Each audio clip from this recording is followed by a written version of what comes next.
introduce yourself, one sentence elevator pitch on what you do, and how is your work differentiated and uniquely making an impact in behavioral health? Hi, my name is Mark Edwards. I'm CEO, co-founder of ViewMind. ViewMind has developed the world's most advanced technology for analyzing brain health functionally with unparalleled sensitivity, and shows promise to measure results that correlate also with structural brain health changes. We have 24 patents, 80 publications, and it's all built on a foundation of 23 years of R&D led by our Chief Science Officer. The solution is a software as a medical device.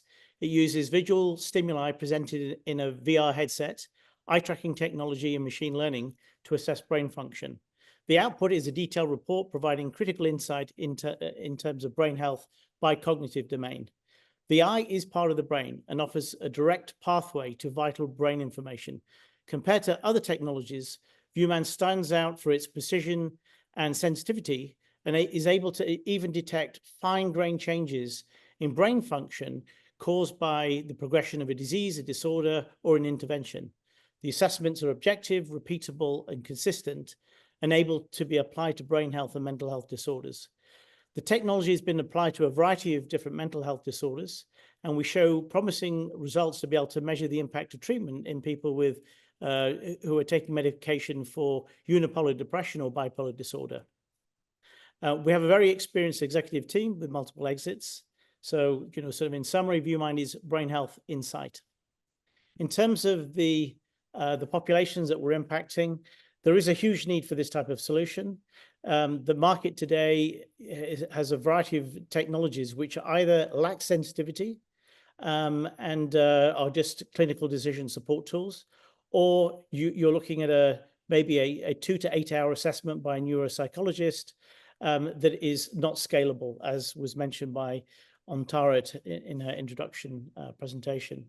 ViewMind addresses these issues. Our technology, it works independent of language or numbers, and it's deployed in around the world in 4 continents.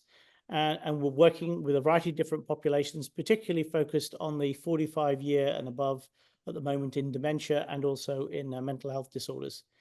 In terms of the next 12 months, in terms of our key priorities, the first is we are pursuing a de novo application with the FDA as an adjunctive diagnostic.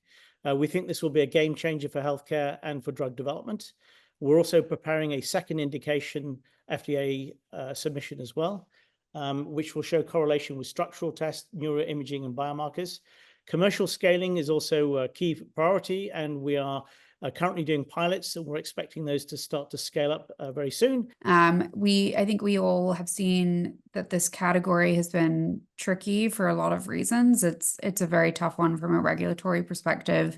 It's very easy to do something that kind of runs afoul of I think in some cases the FTC and other agencies where we've recently kind of seen a lot of this play out. So what are you all doing to ensure that you are providing that convenience and ease of use that's so important to your patients, while also having really strong kind of clinical independence and making sure your clinical teams feel that they can administer the type of care that they see fit, and then managing the expectations of VCs at the same time? I think one of the challenges is that there are many different therapies, interventions to treat mental health disorders. But oftentimes the mental health disorder is not even diagnosed correctly to start with. That's the first problem. And then I think one of the second challenges is that people respond differently to treatment. Everybody, has their own individual physiology. So being able to actually get an objective, precise measure of how somebody's responding to treatment is hugely important. And that's what we're really focused on. Trying to provide that objective data. Do you think AI is overhyped, underhyped, just hyped enough when it comes to your particular category or company? In the case of ViewMind, I would say probably the answer to your question would be all three.